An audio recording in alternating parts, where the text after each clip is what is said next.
सेठ मनशाराम बड़े नामी सेठ थे। व्यापार में सेठ मनशाराम ने पैसा भी खूब कमाया और संबंध भी खूब बनाए। व्यापार के अलावा सेठ जी को अगर कोई शौक था तो नई नई जगह घूमने का, परंतु उन्हें व्यापार से इतनी फुर्सत ही नहीं मिली कि कहीं घूमने जा पाते। अब तो उनके बच्चे भी बड़े हो गए थे और व्यापार धीरे धीरे बच्चों ने संभाल लिया था। सेठ मनशाराम का काम तो बस विशेष परिस्थितियों में सलाह मात्र रह गया था। अच्छे रिश्ते देखकर उन्होंने अपने दोनों बेटों और एक बेटी की शादी भी कर दी थी और अब तो वे दादा नाना भी बन चुके थे। परंतु इस जीवन यात्रा में उनकी धर्म पत्नी उनका साथ सदा के लिए छोड़कर स्वर्गवासी हो चुकी थी और इसलिए उनका मन परिवार और व्यापार दोनों से ही उचाट हो चुका था। ऐसे में उनकी पर्यटन करने की बरसों से दबी इच्छा अब जागृत हो चुकी थी और यह बात वे अपने परिवार में सबसे प्रकट कर चुके थे। परंतु परिवारजन दो विशेष कारणों से उनकी इस इच्छा की पूर्ति में आनाकानी कर रहे थे। पहला, सेठ मनशाराम के प्रति परिवार का प्रेम। दूसरा, सेठ जी का बूढ़ा शरीर जो शायद यात्रा के लिए सर्वदा अनुपयुक्त था। सेठ जी ने परिवारजनों को बहुत समझाया तो बच्चे इस शर्त पर उन्हें भेजने को तैयार हुए कि सेठ जी अकेले नहीं जाएंगे, उनके साथ एक सेवक भी जाएगा जो उनकी हर आवश्यकता का ध्यान रखेगा, उनकी हर प्रकार से सेवा करेगा। सेठ जी की बेचैनी बढ़ती जा रही थी। एक दिन सेठ मनशाराम ने अपने बाल दाढ़ी ठीक कराने के लिए अपने नाई धर्म सिंह को बुलाया। इसी दौरान उन्होंने अपनी समस्या का जिक्र धर्म सिंह के सामने भी किया। धर्म सिंह सुनकर कहने लगा, हजूर, इसमें समस्या क्या है? मेरा बेटा राम सिंह जवान भी है और सभी कामों में कुशल भी है। वह आपके साथ यात्रा पर चला जाता, परंतु एक समस्या है। सेठ जी ने पूछा, वह क्या? धर्म सिंह ने कहा, अभी पिछले साल ही उसकी शादी हुई थी। ऐसे में पता नहीं वह जाने को तैयार होगा या नहीं। सेठ जी ने पूछा, क्यों नहीं होगा? एक स्वर्ण मुद्रा प्रतिदिन वेतन को कौन छोड़ना चाहेगा? क्या कहा? एक स्वर्ण मुद्रा प्रतिदिन? बस सेठ जी, आप निश्चिंत हो जाइए, मैं राम सिंह को आपके साथ यात्रा पर जाने के लिए राजी कर लूँगा। धर्म सिंह की आंखें चमकने लगी। धर्म सिंह ने सेठ जी को कह तो दिया, परंतु राम सिंह को सेठ मनशाराम के साथ असीमित अवधि की यात्रा पर जाने के लिए तैयार करना कौन सा आसान काम था। पहले तो राम सिंह ने सीधा मना ही कर दिया, पर एक स्वर्ण मुद्रा रोज के वेतन की बात सुनकर वह असमंजस में पड़ गया।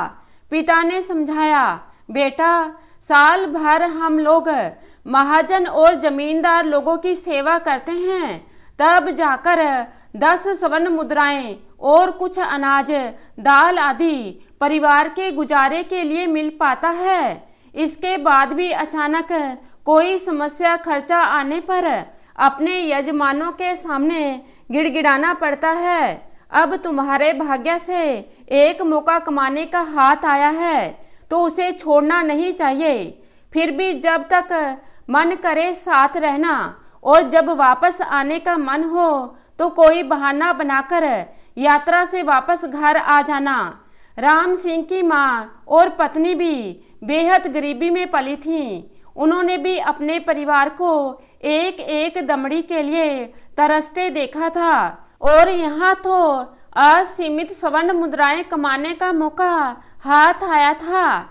इसलिए उन दोनों ने भी राम सिंह को यात्रा के लिए राजी करने में कोई कसर नहीं छोड़ी। परंतु राम सिंह का मन नहीं मान रहा था।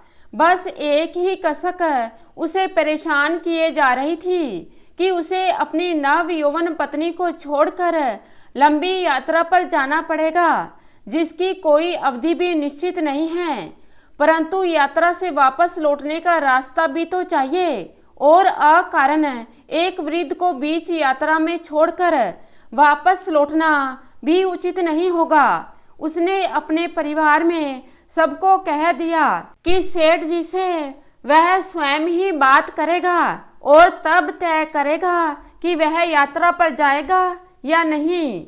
अगले दिन धर्म सिंह ने अपने स्थान पर राम सिंह को ही सेठ की हजामत आदि की सेवा में भेज दिया। साथ ही राम सिंह को ताकीद भी कर दी कि सेठ जी के साथ अदब से बात करे और यात्रा के लिए कोई बेतुकी शर्त ना रखे। जाना या ना जाना तो उसके हाथ है, परंतु ऐसा कोई व्यवहार ना करे जिससे सेठ जी का परिवार उन्हें अपनी सेवा से ही हटा दे और एक मालदार यजमान से उन्हें हाथ धोना पड़े। राम सिंह ने सेठ जी की हजामत और मालिश बड़े ध्यान से की। सेठ को बड़ा आराम मिला और वे पूछने लगे, धर्म सिंह ठीक है ना? वह क्यों नहीं आया? वैसे तुमने मालिश बहुत अच्छी की, तन हल्का हो गया। राम सिंह ने अदब से उत्तर दिया, जी पिताजी बिल्कुल ठीक हैं। बेटा तुम क्या काम करते हो? राम सिंह ने उत्तर दिया, जी वे सारे काम जिनकी एक बुजुर्ग को यात्रा में जरूरत पड़ सकती है। खाना बनाना, घोड़े संभालना, घुड़सवारी, खरीदारी, मालिश और छोटी मोटी बीमारी का इलाज आदि सभी। तो फिर ठीक है, तुम यात्रा की तैयारी कर लो। तुम्हें हमारे साथ ही रथ पर चलना होगा और हाँ, यात्रा में तुम्हारा सारा खर्च हमारे जिम्मे होगा। इसके अलावा तुम प्रतिदिन 1 स्वर्ण मुद्रा भी कमाओगे, सेठ जी ने बताया। राम सिंह ने जवाब दिया, जी आपकी बड़ी कृपा है, परंतु मेरी एक गुजारिश है, यदि आप इसे मेरी गुस्ताखी ना समझें।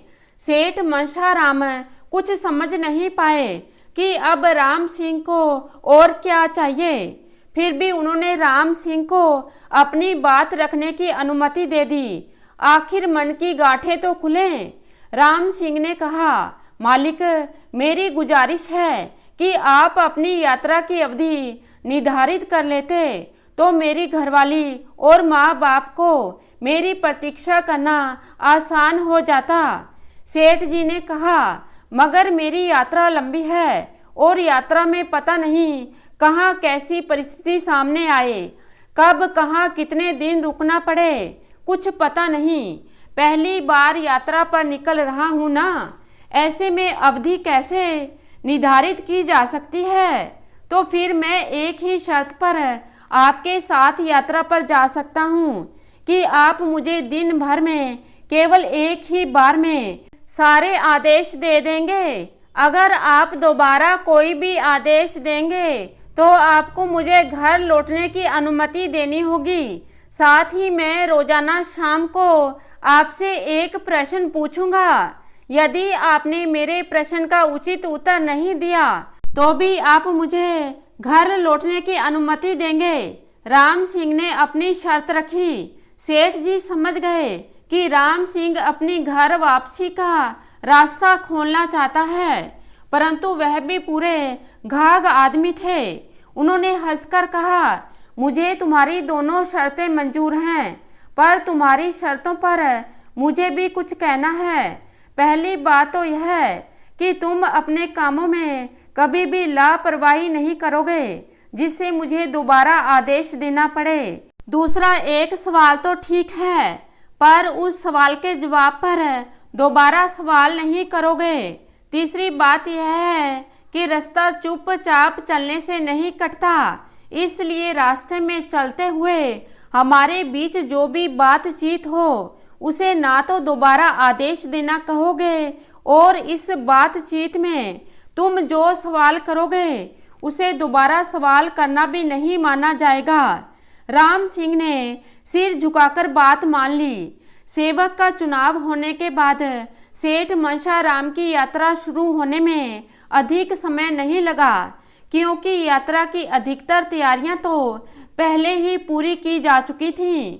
अब सेठ मनशाराम यात्रा पर निकल चुके हैं।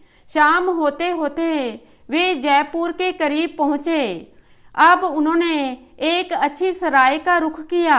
सराय में उतरकर सेठ जी ने राम सिंह से कहा, राम सिंह, घोड़ों को रथ से खोलकर सराय के अस्तबल में बांधकर उन्हें चारा दाना पानी डालो, फिर शहर जाकर जरूरत का सामान लाओ, वापस आकर खाना बनाकर हमें भी खिलाओ और खुद भी खाओ, फिर तुम हमारी थोड़ी हाथ पांव की मालिश कर देना, फिर हम तुम रात भर आराम करेंगे। सुबह उठकर नहा धोकर पूजा के बाद नाश्ता पानी करके घोड़ों की देखभाल के बाद जयपुर के बाग बगीचे महल किले आदि घूमकर यहीं आकर विश्राम करेंगे। दोपहर में जहां संभव होगा भोजन कर लेंगे, इसलिए कल दोपहर का भोजन सुबह को ही साथ में बांध लेना और जरूरत भर का पानी साथ में लेकर चलना। राम सिंह ने देखा कि सेठ जी ने कल शाम तक के सभी आदेश एक ही बार में दे दिए हैं, तो वह अपने कार्य में लग गया। घोड़े रथ से खोलकर उन्हें सराय के अस्तबल में बांधकर राम सिंह ने उनके आगे चारा पानी रखा। घोड़े चारा पानी में लग गए तो राम सिंह ने जरूरी चीजों की सूची बनाई और सेठ जी से धन लेकर बाजार के लिए निकल पड़ा। जयपुर के प्रमुख बाजार में राम सिंह पहुंचने ही वाला था कि एक चौराहे पर एक बहुत बड़े महल के पास का एक अनोखा दृश्य देखकर चौंक गया।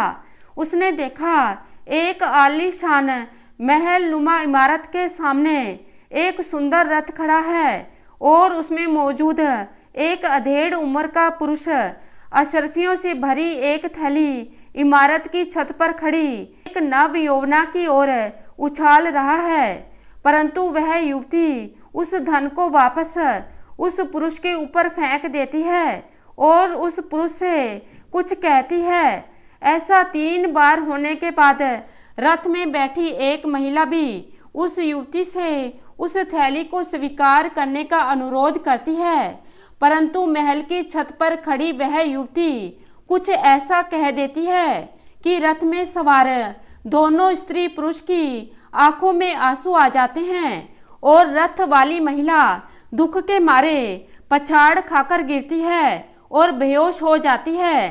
तभी एक सुंदर युवक महल से निकलकर रथ में सवार दोनों स्त्री पुरुष को आदर के साथ महल में ले जाता है। राम सिंह सारा दृश्य देखकर अचकचा गया। उसकी समझ में कुछ नहीं आया कि यह क्या हो रहा है। इस बीच महल के सेवक आकर सब लोगों को जाने के लिए कहते हैं और रथ को वहां से ले जाते हैं। राम सिंह ने सोचा यह अच्छा मौका है, सेठ जी से आज मैं इसी घटना का रहस्य पूछ लूंगा और वे इसका जवाब नहीं दे पाएंगे तो मैं वापस चला जाऊंगा। राम सिंह घर आकर सेठ जी से उसका रहस्य पूछता है तो राम सिंह बताते हैं।